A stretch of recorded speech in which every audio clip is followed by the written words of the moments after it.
So Austin Goolsby is here, and why don't we take questions if you all have questions on the President's proposal today, policy questions that Austin can certainly help us with. Take us away. Austin, let's start with what the banks are saying about this. They say that this is sending the industry back to the 1930s by going back to old regulations. Well, I would say two things about that.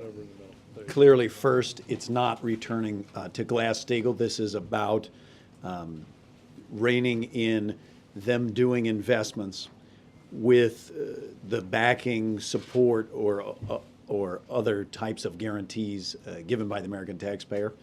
That would apply to owning hedge funds, owning private equity funds, and proprietary trading that is not for any client-related business. It's clearly not nearly as far as Glass-Steagall. It's something quite different from that, so I think that's not exactly accurate. What about their assertion that this is going to put them at a disadvantage with banks that don't have to face similar limits overseas?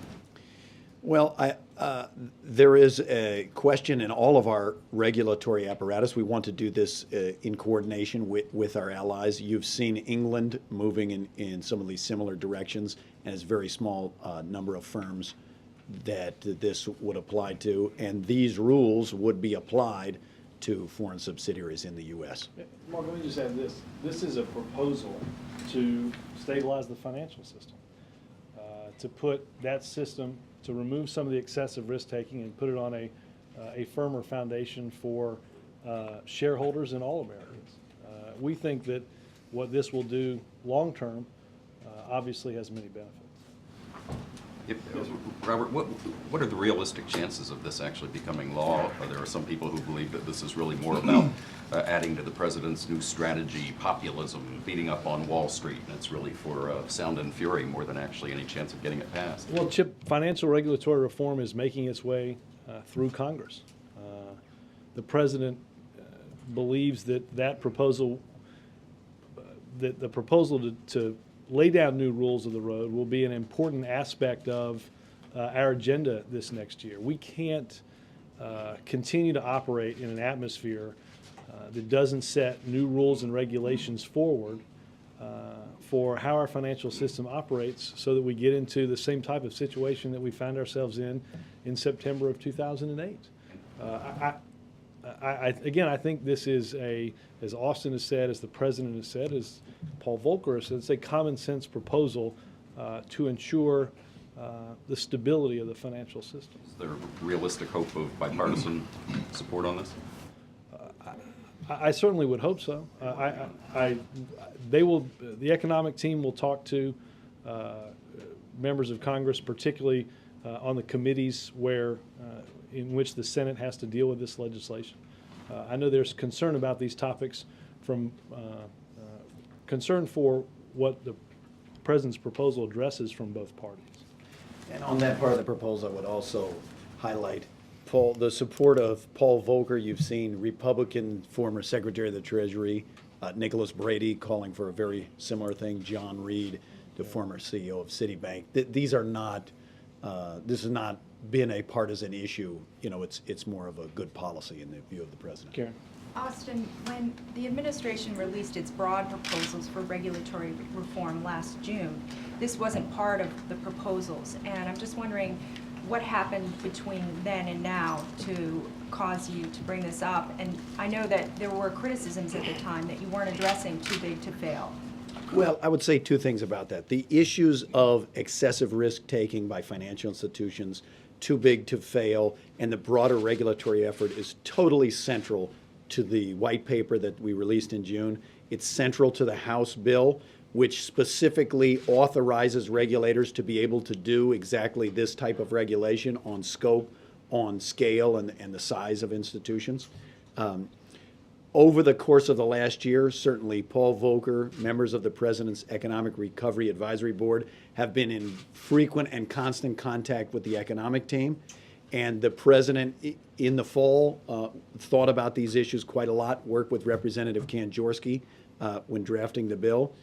I think another factor has been, you saw coming out of the rescue, the government provided a safety net to financial institutions that they used, and they have, in recent months, started making considerable profits off of their proprietary trading for themselves, not for their clients.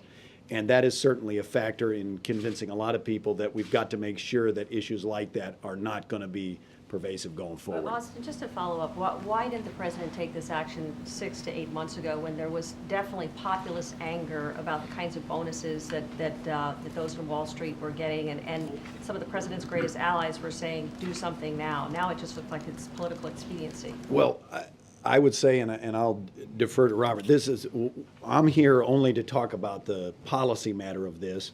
We've been thinking about this as an economic team. Tim and Larry and the rest of the economic team have been in constant contact with Chairman Volcker and with other experts. And I think you have seen these issues were central in the regulatory white paper that was put out. They grow naturally out of things that are in the House bill. And I think you've seen the actions of these banks. But Suzanne, just to address the one aspect of your question, as Austin said, these are issues that have been discussed for months here. The notion somehow, though, that, again, financial reform is going through the process, right? We don't have anything for the president to sign into law. So this is still an active, still a very active legislative issue. Not having proposed it 6 to 8 months ago, I don't think. Obviously, we're still dealing with the issue of regulatory reform. That's not done. That continues, and this is part of that proposal. Jake. The Dow dropped 200 points after the announcement, led by bank stocks. And I'm wondering how you walk the line between getting tough on Wall Street and yet not wanting to alienate those who create jobs. Well, I would say this, Jake. As we've discussed in here, based on different proposals, I'm not going to comment on the individual daily fluctuations of the stock market or the fluctuations daily of stocks and the factors that might or might not drive them. In what I said to Chip, this is a proposal to add some stability to our financial system, to help shareholders, to help taxpayers, to help all of those involved provide that long-term financial stability. So what the market does in reaction one day or the next is not for me to comment on. What the president is focused on as part of financial reform is a set and a series of rules of the road going forward that provide the stability in our financial system that we lacked only a few years ago. I think the questions about timing and the fact that this wasn't included in the president's proposal 6 months ago, Right. The underlining hypothesis is that Scott Brown was elected to the Senate on Tuesday. There are a lot of angry voters out there. Democrats in the White House are upset and worried about it. You said yesterday, when I asked you about how the administration would appeal to angry voters, you mentioned regulatory reform as one of the 3 things that you would talk about. Sure. And But was this hastily? No. I mean, Volcker obviously has been talking about this for months, if not years. But was this hastily added to the schedule? No. This is an issue that I know Austin has been in meetings. I've been in meetings about this dating back several months. I think the president had a fairly conclusive conversation moving forward on this before he left for Christmas. It's obviously a complex proposal, and we wanted to get that part of it right. But this is not something that was done as a result of anything that's happened this week. This proposal is as a result of what has happened over the course of many years in allowing, as Austin said, the rules of the road in many ways to be gamed in favor of the type of firms whose actions we seek to limit today. Wendell? Robert, when President Clinton took office, the largest bank in the U.S. was like 22 in the world, which is one of the reasons that Secretary Rubin pushed for the eventual repeal of Glass-Steagall. What prevents the larger financial firms in the U.S. from once again becoming not competitive with international financial organizations? Well, I would say first, remember, this is not going back to Glass-Steagall. The second part of the two proposals the president outlined today, one was about what risky activities banks would be able to do for their own accounts, and the second was about limiting the way the FDIC currently limits deposits. That no one bank can be so large that it exceeds their national deposit threshold, that we would expand and build on that to a broader definition of liabilities. And I think we have seen from this crisis, you don't want to be in a circumstance in which all of the power and all of the size is concentrated in a very small number of institutions. And so I think that's logical. I do not believe that either the broad regulatory effort the president has described or these two individual components within it will make U.S. financial institutions uncompetitive in the world financial market. And far from it, we saw in this crisis, not to have sensible rules of the road ultimately deeply undermines public trust in the capital markets and really threatened the collapse of almost all the big financial institutions. What's different about what the president is proposing and what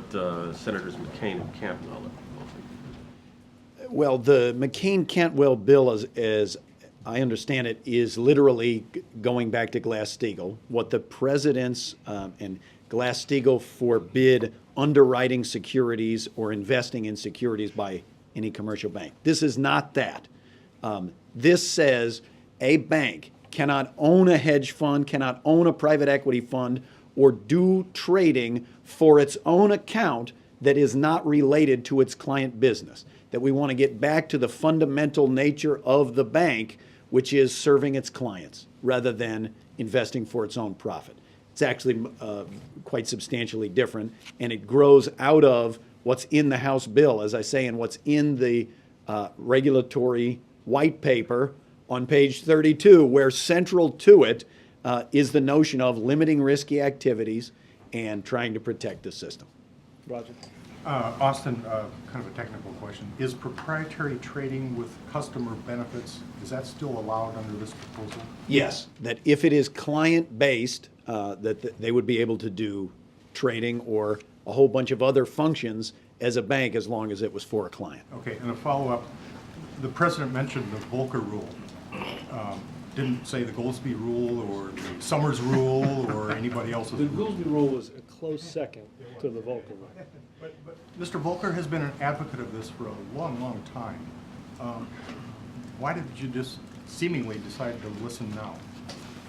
Well, as we outlined, this is not a brand new issue. It's true that Volcker talked to the president about issues like this as far back as the financial regulatory speech the then presidential candidate gave in the spring of 2008. But he said in speeches that nobody seemed to be listening. What he said in speeches, nobody seemed to be listening? Well, I agree. I mean, again, remember the first time the president talked about a looming financial collapse was a speech around Labor Day of 2007 at the NASDAQ on Wall Street.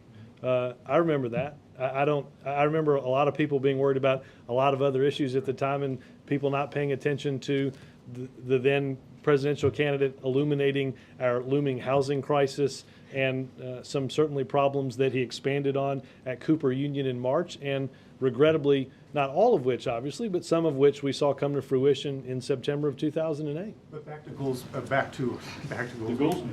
Mr. Volcker. His ideas now have been embraced.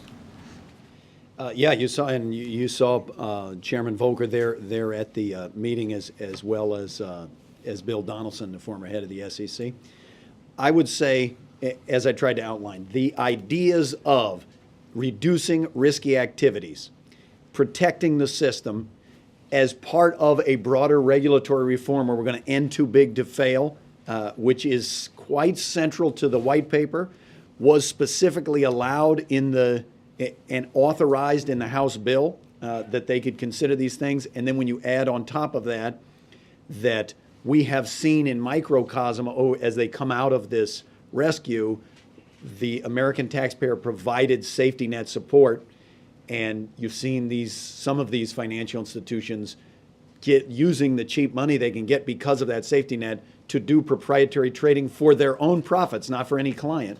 I think those things, we've been talking with Chairman Volcker all along, Secretary Geithner, Director Summers, and I think the economic team came in. For this? He was the engine for this? He was the engine. I would say we have been talking with him and the members of the PRAB, the Economic Recovery Advisory Board, really for the entire year, but the whole economic team, I think, was quite involved. In addition to the political angle for the why now question, there's also the economic angle for the why now question. A lot of people today are saying there are simpler ways to do this, to keep these institutions away from the so-called public safety net, the taxpayer safety net. But by doing this now, in addition to the fees and all the other things that seem to be punitive or retributive in nature, you're dampening what is right now a very tenuous economic situation and growth that's just beginning. Well, I guess I disagree. That this is not punitive in any way. This is done because we believe that this will contribute to the soundness of the financial system and the economy. As Robert said, in the long run, ultimately, we must get to that point that people can trust the capital markets and the financial system, or else it cannot succeed. We saw that in this crisis. In this circumstance, it's clear, and we have said in the outlining of the policy, that with all of our regulatory reform efforts, there would be transition so that everyone can adjust to what the rules of the road are.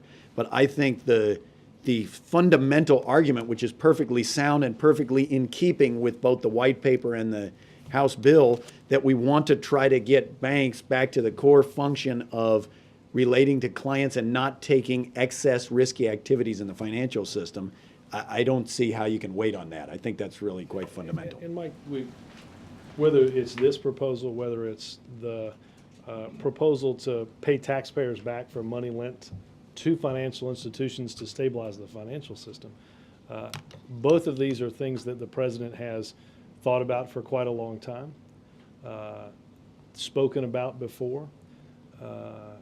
You know, in addition to, I'm reminded that, let's take the bank fee. You're talking about a fee structured over about a 10-year period of time, dwarfed by bonuses on Wall Street. Are the same firms that you're hearing from saying that the bonuses on Wall Street threaten the fragile stability of our newly growing economy? Or is that something that they started saying today? I haven't heard that from them before. The proposals that the president makes are to put our economy back on a firm foundation, but to ensure that we never face the crisis that we did in September of 2008, and that we never have to take the actions that taxpayers did in October of 2008 in loaning hundreds of billions of dollars to cover risky losses. That's what the president, a good portion of the latter part of that campaign, the last 2 months, we spent talking about these issues almost every day. Mark. Austin, as President Obama ruled out just telling the banks no more bailouts on my watch? The point, there's not a technical answer to that question. That is absolutely what is behind. That is what is behind the regulatory effort to end too big to fail. That if you are in a circumstance where you have adopted the program that we're putting forward, so there is no too big to fail, there's resolution authority, consumers are protected, we've got regulation of credit default swaps and over-the-counter derivatives. When you have that, there is no, when they mess up, they die. Mark, you're creating a condition where that doesn't enter into the equation. I mean, remember, we didn't get to this point because of something that didn't result in their actions causing, right? Making a series of risky housing loans, packaging them up into securities, selling those securities, cutting those securities up hundreds of ways and selling those in order to make money, ultimately causes a tremendous bubble that bursts, resulting in a financial crisis that taxpayers have to then come fix. If you remove the front end of that equation, you never get to the back end. That's why the foundation of stability is important for our long-term economic growth. It will help our economy, and it will help taxpayers and shareholders to have confidence in a system that they can invest in, and they know that as a result of greedy risk-taking that is excessive, isn't going to cause somebody sitting in this area to watch their housing value plummet by some significant percentage overnight, not because of anything they did, but because of some risky investments that were made hundreds of miles away. And as a member of the economic team, let me just say how proud I am of Robert Gibbs for his financial analysis on that one. See, Won't there always be a moral hazard hanging over the system unless a president says no more bailouts? Look, that's the point of the regulatory reform that we've outlined, is exactly to get away from that. And in the sub-proposal that we're putting out today with these two components, it's precisely to get at the function that because there are explicit government supports for commercial banks, they should not be able to use that to turn around and invest for their own profit. They should be doing things to facilitate their client business or serve the clients in some way, that it shouldn't just be for their own profits. the best way to ensure that we never get to that point is to ensure that the Senate and the House pass very, very strong, comprehensive financial reform. If that passes and the president's able to sign it, then we go a long way to ensuring that we never have that conversation again. Yes, sir. You talked, Austin, I think in passing about hedge funds. Could you elaborate a bit more? And particularly, can you talk about what you're doing about these so-called dark pools, all the money that is largely not regulated, and I don't think you're really touching upon. People have blamed that, too, for a big part of the credit crisis. Okay, let's take that in three parts. In this proposal, what it's saying about hedge funds is that commercial banks cannot own or invest in hedge funds, private equity funds, because this is frequently, A, putting them in direct conflict with their clients, and B, if they are the owners in these funds, if they do well, they are themselves profiting when they're able to attract a low cost of capital, partly because the government's giving them support. So that is the relevance on this. On hedge funds in general, one key point in our regulatory white paper, and that is coming out of the House bill that we hope to be passed in the Senate, is the function that as you start to get big enough to menace the system, that there be controls on liquidity, on capital for the institutions, but also for the types of products, if it's over-the-counter derivatives, where you have this risk of contagion that could bring down the system, that we get those out in the open with disclosure, we get them into clearinghouses and things where they can't, where they can no longer menace the system. So I think we are addressing the fundamental, as we call them, the systemic risks associated with hedge funds, derivatives, and some of those others. Hedge funds don't have the kind of regulation that even closely approaches regulation for commercial banking. Well, yes and no. Remember, under our proposal, if thousands of hedge funds have failed over the years with no impact on the rest of the system. If they messed up, they die, and that is the end. They do not receive any bailout. The point is, for any institution that is too big to fail or that poses a systemic risk, our regulatory white paper is about how to limit that, eliminate the systemic risk, put in tight capital liquidity requirements on the institutions so that they can fail if they mess up. And quickly, you say excessive risk-taking. How does the U.S. government define excessive? Is that sort of like pornography? You know what I mean? To see it. How do you define Well, look, we will obviously be working with the regulators, but we told you what the specific. Don't even go close to that analogy. It's nothing like pornography. And I will say, in this proposal today that builds on the wider themes of the white paper, it's defined as owning or investing in a hedge fund, owning or investing in private equity, or doing proprietary trading that is not related to client activity, that is just for your own company's account. Yes, ma'am. What about Fannie and Freddie? I mean, correct me if I'm wrong, but I haven't heard the president mention them in any of these discussions of his financial proposals. I mean, why is that? Were they not, do you guys not think they were part of the problem, or? No, I don't think it's accurate to say they haven't been mentioned. In the regulatory white paper, it says that the president, they're going to convene to look at the broader mortgage market as a whole, which includes Fannie, Freddie, FHA, and think about a broad expanse of things and what we do in the mortgage market. Obviously, it wasn't mentioned today because it's not a commercial bank and it's not in this circumstance. You haven't come up with any proposals. So since that white paper, though, nothing's. I don't have any comment on the specifics on that. Kirk? Thanks, Robert. Austin, you have taken pains to say this is not reimposition of Glass-Steagall. Well, why not go for the whole McGill? The spirit of this, which is separating risky activities from banks, which is trying to eliminate some conflicts of interest, and which is about trying to limit the amount of subsidy or backing from the American taxpayer that's getting translated into their bottom line profits. Those are themes that people were trying to address back in the Depression when they passed Glass-Steagall. But the specifics of Glass-Steagall, which were created in 1934, underwriting securities and trading in securities are no longer in the current financial system the things that pose the greatest risk. I do think that if you reimposed Glass-Steagall in its entirety, you would put some very severe restrictions on U.S. financial institutions that would put them in a difficult spot. The point is, in the current financial system, where financial institutions are more broadly defined, we want to eliminate conflicts of interest where we can. We want to eliminate these cross subsidies, or heads I win, tails the taxpayer loses.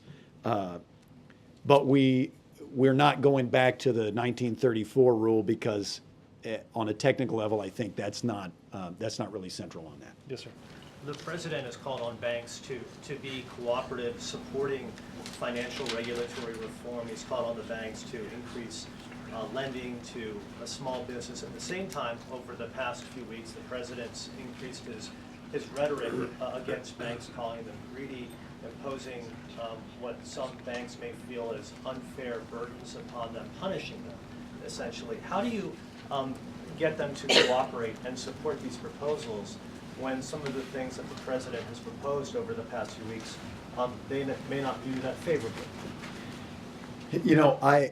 I wish that they would take a broader, expansive view of financial markets.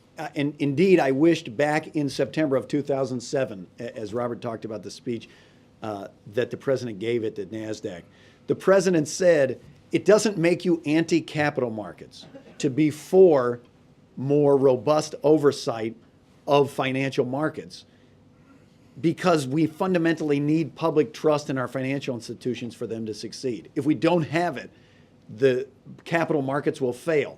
And that is exactly what happened in this crisis. People could not trust what's on balance sheets. They can't trust the numbers that they're getting. I think if the financial sector takes a step back and looks at the unbelievable amount of direct and indirect public support that they received, not because the administration wanted to help banks, but because we wanted to prevent the next Great Depression, I think paying back what the losses are in the TARP is not a punitive measure that is in the legislation, and it's totally reasonable. And trying to eliminate conflicts of interest and trying to eliminate the situations where government taxpayer support or guarantees is going for them making profits for themselves, I think that in the long run is in their interest, because it restores public trust to financial institutions, and I hope they will bear that in mind. David? Following up on that, though, but don't you anticipate a major fight on this? And how would you compare that to the opposition you're going to get in this? I mean, the Republicans already have said that this will add too much uncertainty, and they're against it. Eric Cantor put out a statement, I think, before the president finished speaking, saying that he was against this. So my question is, have you talked to Republicans on the Hill already, or the institutions themselves, to get a sense whether you can sell any of this to them, or whether they will just come out lock, stock, and barrel against it. Well, look, as I said, I'm not a legislative strategist, I'm just a policy guy. And if you look at the financial figures that have come out for things like this, they include very respected financial figures on both sides of the aisle. I'll let Robert speak to the legislative politics of that, but I think this is in no way a strictly partisan issue on policy grounds. David, I think as Austin has said here, you go through the examples of those that believe this is in the long-term financial interest of this country. I think supporting this demonstrates that clarity. I would say that you heard the president discuss that there is a massive lobbying effort to derail or water down financial reform.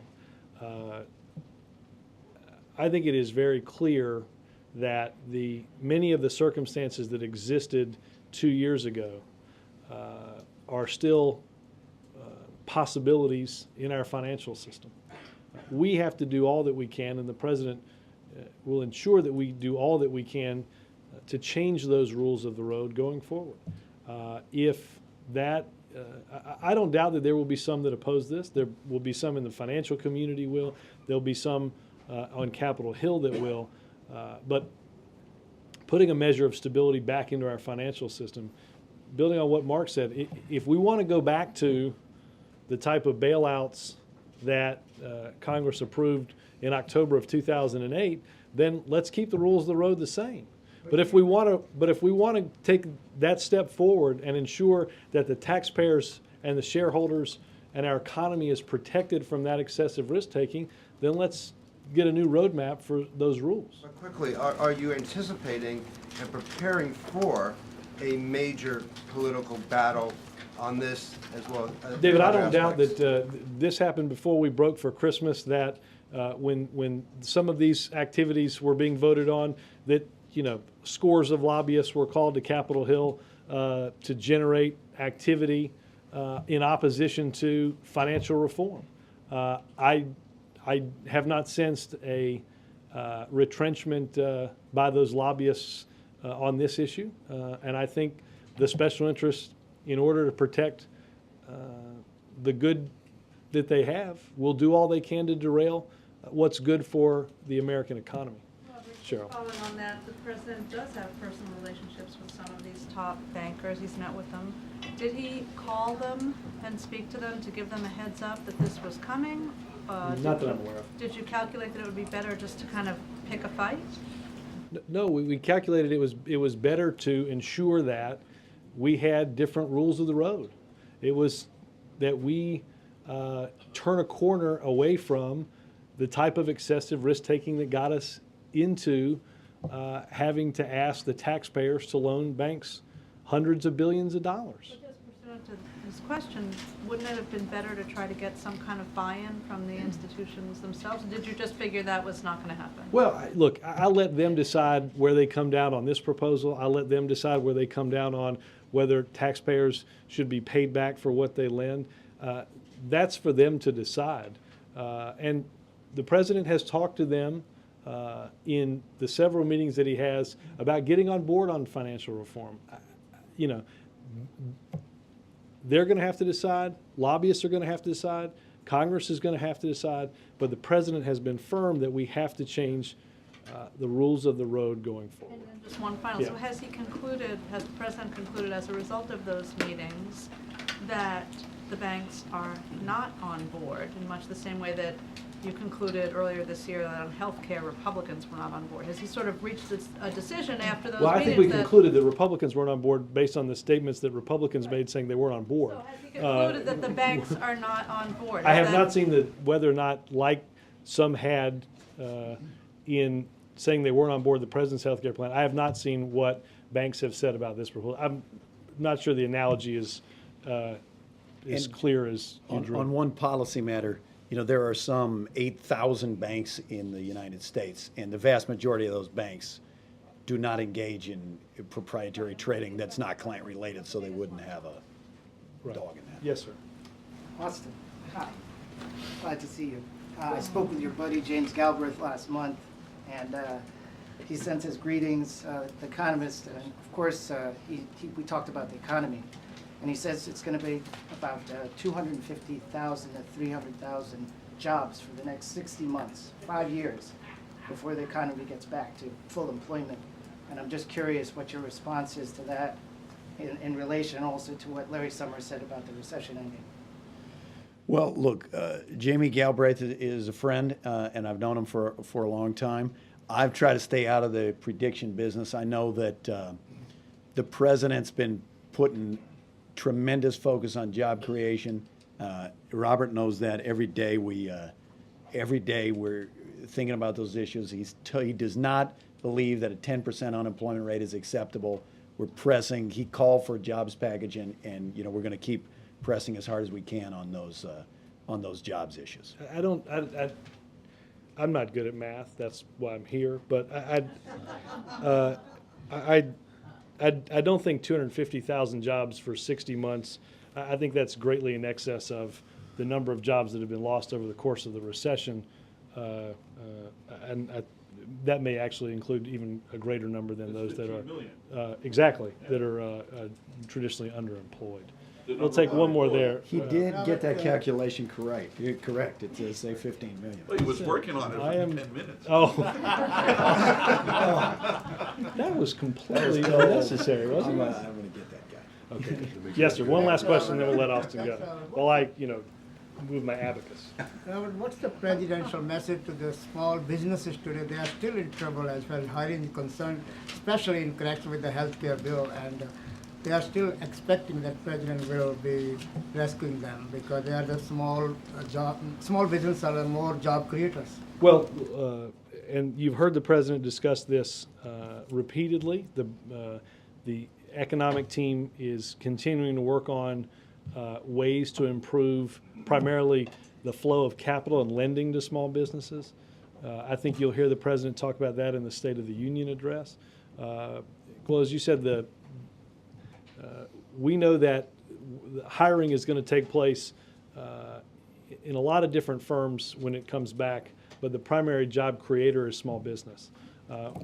We have to continue to create an atmosphere through different proposals that the president has laid out to create that environment for private sector hiring. That's what the president has worked on and what he'll continue to work on throughout this. The health care bill is going to come out because they are expecting more jobs. Or more look,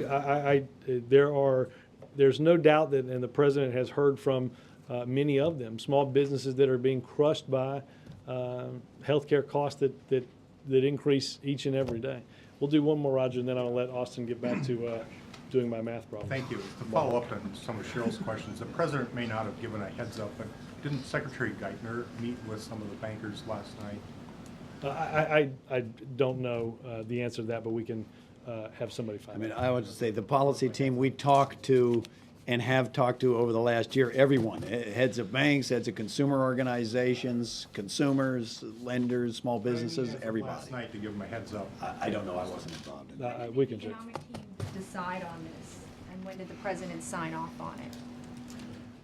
I think the last sign-off, if I'm not mistaken, again, was before Christmas. We talked about this event, I think, a week and a half ago. And were you going to actually put it in the State of the Union initially and did you move it back, or was it always planned to be a separate? I'm sure the president will highlight this in the State of the Union, but the event logistically got scheduled probably a week or a week and a half ago. Thank you, sir. Thanks, everybody.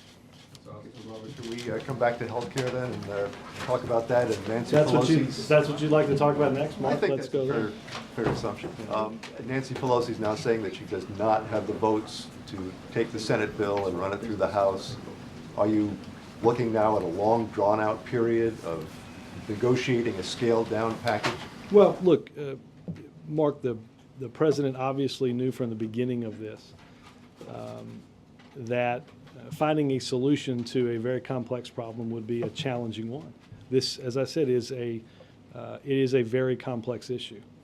The president has heard from millions of those, or has heard from those that represent millions that, as I said a minute ago, small business owners that are dealing with the skyrocketing costs, families that are dealing with premium increases, dealing with pre-existing conditions, quite frankly, that are only getting worse. He's seen, both before he was elected and after, what healthcare costs do to the federal budget. Lots of hard work has gone into getting us to this point. Lots of hard work has gone into getting a bill through the House and through the Senate. And many hours have been spent here trying to merge those small differences together. Obviously, Tuesday resulted in new political circumstances. The president believes that the Speaker and the Majority Leader are doing the right thing in giving this some time and figuring out the best way forward. We welcome the input, as I talked about yesterday, from members of Congress from any political party that are serious about dealing with, as the president has been, and as Republicans and Democrats have been in the committee process and in the House and in the Senate, who are focused on dealing with those issues. Obviously, as the Majority Leader and the Speaker look for the best way forward, the president continues to have a very full plate. Financial reform was something he talked about. Getting our economy back on that firmer foundation, dealing with Iraq and Afghanistan, the problems of terror. So there's plenty of work for the president to do in the time being. So does that mean healthcare is now on the back burner while he works on those other issues? No, again, I repeat simply that the president believes it is the exact right thing to do by giving this some time, by letting the dust settle, if you will, and looking for the best path forward. Understand this, Mark, as I said yesterday, families dealing with, small businesses dealing with, skyrocketing healthcare costs, insurance companies that won't cover people because of pre-existing conditions as a result of economic conditions, people losing their healthcare. That problem existed 2 years ago. It existed a year ago. It existed yesterday. If we don't do anything, it will only get worse in the days to come. But didn't you tell us yesterday that in an election year, time is working against you? Look, I think the political process works against any solution. We've seen it happen when insurance companies invest millions and millions and millions of dollars in advertisements to stop something from happening. That works against you too. The president believes it's the right thing to do to let the dust settle and give those on Capitol Hill some time to search for the best path forward. Robert, I wanted to go back to the broader message of the Massachusetts election. The tone of your comments yesterday seemed to suggest that you were absorbing the message from that and that there was anger and frustration. But does that mean that there's any kind of regrouping going on, any kind of change in the agenda, or is there a feeling that the agenda is perfectly fine as it is, but it's just a matter of communicating it better? No, look, this isn't a cool hand Luke problem, right? It took a while. Mark, come on, help me out a little bit, right? Failure to communicate. See? No? Thank you, David. Thank you, David. Took you like 10 minutes to get that joke, so I'm just saying. No. Look, I think you'll see, obviously, Karen, the president will have an agenda coming out of the State of the Union. I always think this year was going to be a year of implementing a recovery plan, ensuring that we had, as I talked about a minute ago, an environment that private sector is creating, that private sector is creating and adding jobs, that we were working on things like financial reform. I don't think the message coming out of the election was to stop doing those things. I think the president knows what has been on the concern of the minds of many Americans, and is moving forward to answer that call. So he thinks his agenda perfectly matches the sentiments of the American I public, think- and that there's no change needed as Well, a result. again- And also, too, you mentioned that he plans to mention the election in the State of the Union, but has there been any rewriting of, or broader rewriting of the Well, again, address? I mean, based Mark on- asked me this the other day, and I talked about many of the policies. The drafts of the State of the Union written before Tuesday didn't include Tuesday, so I can tell you that if we add, talking about right, broader rewriting. right, no, I can certainly check with the speechwriters, but not that I'm aware of. How many drafts I have no idea. Yep. Tomorrow will be the one-year anniversary of President Obama saying that Guantanamo will be shut down. Obviously, you're not going to make the deadline. Do you have any idea when the process will be done? I don't know when the process will be done. I know they've made great progress on, look, establishing first and foremost case files and recognitions of who indeed was still there and why. There have been progress on that. There's been progress on issues of citing a new detention facility. The president won't meet the deadline he laid out a year ago, but the president, his national security team, our generals in Iraq and Afghanistan understand the support for al-Qaeda that Guantanamo provides them in recruiting, in attracting those that seek to do us harm. To keep the American people safe, the president pledged to close Guantanamo Bay, and he'll do that. Amend the executive order? I can check on that. And can I just ask one more question about today's announcement? I understand that this was cast within the whole context of the financial meltdown. But correct me if I'm wrong, that there's nothing that the president's proposing today that will create any jobs. I mean, this isn't going to do anything to Wall Street other than try to prevent future disasters, but it wouldn't do anything on the job creation front. No, that's not what the proposal was intended to do. This is about rules of the road for banks that engage, as you heard Austin describe, in activities that before so long ago weren't traditionally the purview of banks. Do you think you need to be doing more to talk about creating jobs and not just... I think the president will talk about that later today in front of the U.S. Conference of Mayors. So you did it already. It is? All done. Voila. Marginally related. Before you asked. Who made the decision to try Abdul Muttalib in federal court? Was the president aware of this decision when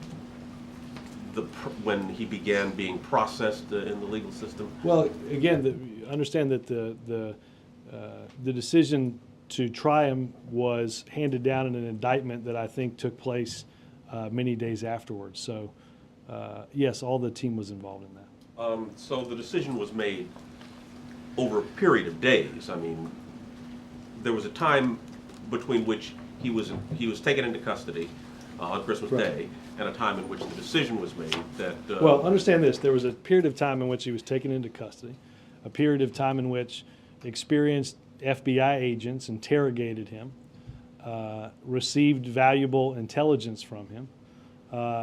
He was arraigned at a later period of time, and later than that was indicted. And who made the decision to try him in federal court? The president make that call? I believe that decision is made by the Attorney General. Chip.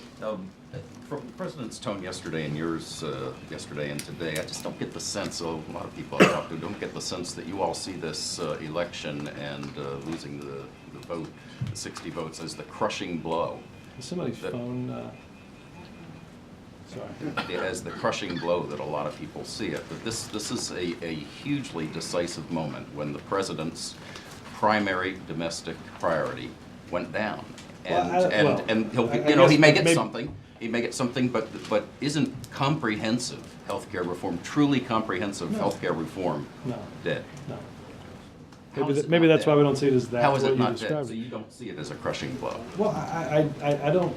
I said this on Monday that the outcome of Massachusetts was not going to stop the president from pursuing healthcare reform because of the reasons the president pursued healthcare reform. Skyrocketing. Hold on. Let me just finish because of skyrocketing premiums, what businesses and our budgets were facing. Look, has the political environment changed to get that done? Yes. The political environment, with Nancy Pelosi saying that they're not going to pass the Senate bill, the comprehensive bill that came that close to getting passed is dead. I don't think that's what the Speaker believes, and I don't think that's what the Majority Leader believes. I don't think that's what millions of Americans believe, and it's not what the President believes. So the President still believes that he can get something passed that is very similar to what the House and the Senate were already working on. Can I a topic I contacted you earlier about, the Copenhagen entourage, have you been able to find anything out on the number of administration officials? There were over 100 in the House. How many in the administration went, and what, do you have any idea what the cost was? I think Ben is working on finding some information for you, Chip. Obviously, the president and members of his cabinet that deal with clean energy issues and creating a clean energy economy traveled to Copenhagen. As many of you are aware, the president himself was on the ground for less than 24 hours. We didn't spend the night, and a very small number of White House staff were on the ground prior to him getting there. But Congress had more than 100 people there. They had more than 300 hotel nights. It took 3 large government planes to get them there, plus a lot of other people flew commercial. Does cost even enter the equation on something? Well, look, and let me add to that, that there is evidence that there was a much larger contingent from the administration, more than 100. So you're talking about more than 200 people there. I know Ben's working on information for you on that. I'll let members of Congress discuss their. Do you think it's appropriate to spend that kind of money on having more than 200 people attend such a summit that the president so briefly attended?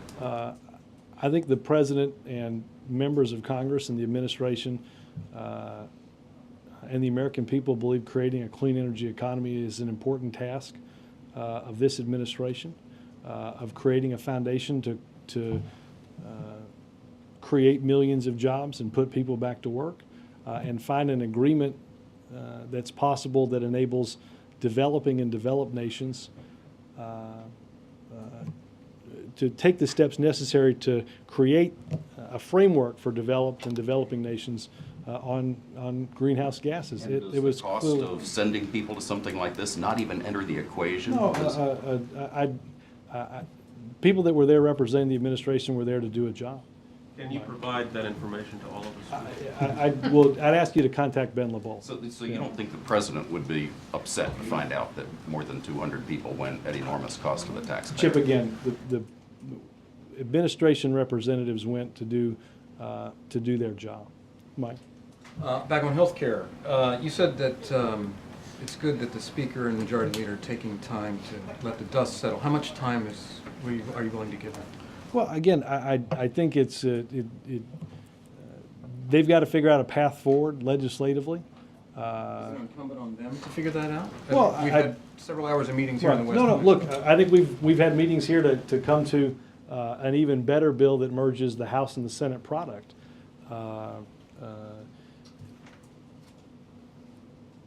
Each of them knows their chamber better than anybody else, and how one gets the votes to do it. The reason I ask is because there is some criticism from prominent people on the left that the president, again, has not exercised the leadership as necessary. And get Paul Krugman in the Washington Times. Washington Times, wow. Pardon me. Are you pardoning Paul or the Washington Times? And so I'm just, I'm wondering if the criticism this far has been the president has not stepped in a timely way and twisted arms or whatever people want a president to do. Now more than ever would be the time, would it not, for the president to show them the way forward?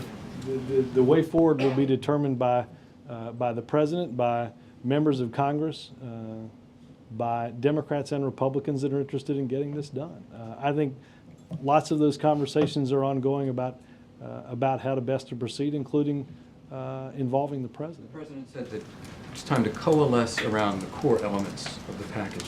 What would be the non-core elements that were being discussed? Well, look, I think there were ideas that were different in one bill There were ideas that were different in the House bill than from the Senate bill, and the Senate bill from the House bill, that as a result of negotiations might not ultimately come through in a package. Well, they were all based on a principle that the president had set forth, whether it be to cover Right. the uninsured or to keep costs at a Look, certain obviously level. those core elements, I don't have I don't have in front of me the differences in each bill and where they left off the negotiations. One other reaction to the Supreme Court on campaign finance. Yeah, and I don't, is the president's statement out? Yeah. Okay. Oh, I'm sorry, I didn't see it. I would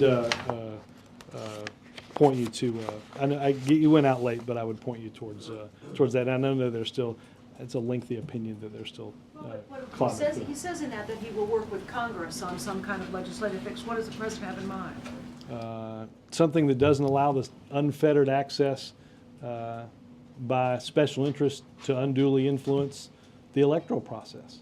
What was unwound today by the Supreme Court, obviously you see what the president has said. Look, I don't think anybody thinks that we spend too little money on political commercials and on political campaigns. And certainly the solution to those problems is not to allow huge sums of money to come into the system, some of which is hard to account for. Is he worried about this year's elections? I think everybody should be worried that special interest groups that have already clouded the legislative process are soon going to get involved in an even more active way in doing the same thing in electing men and women to serve in Congress. Do you call it legal corruption, lobby, or special interest? Say again? Do you call lobbyist or legal corruption, lobbyist, or special interest? Look, I think the president didn't accept money from lobbyists in his campaign and doesn't now. Yes. What does the president think of Scott Brown? When Brown said he had a conversation with the president, he said that President Obama said he believed he was very open-minded. Can you give us a sense what the president believes about Scott Brown? Other than what I put the read out, I'd have to go back and ask the president based on what Senator-elect Brown, I haven't seen that. And are they going to be meeting while he's in Washington, kind of in his courtesy calls? You know, I meant to Brown? check on that yesterday, and I will do so. Mark? Republicans have chosen Governor Bob McDonnell to respond to the president's State of the Union on Wednesday night. Any comment on that? Looking at watching many of the ads that he ran in Virginia that I saw on my television in Alexandria, they looked a lot of the themes looked similar to what the president ran on. So we certainly look forward to what he has to say. Thank you, Robert. Thank you. Has the president made calls to members of Congress on health care in the last day or two? I'd have to check on what his call list was. I have not seen that. Is that information that you're willing to share with us? Possibly. And that, you said lots of conversations are ongoing about how best to proceed, including involving the president. So well, this is his highest priority. Can you give us a sense of what he's Cheryl, doing? I don't know if you heard what I said to Laura, but I said I'd check. So give me a second to do that, okay? But internally, I assume there are also conversations, and if you can give us a sense of his engagement and what he's doing. I can assure you he's spent time talking to many of the same staffers that talk to you about health care moving forward, as he has done many, many days over the past year. Thanks, guys.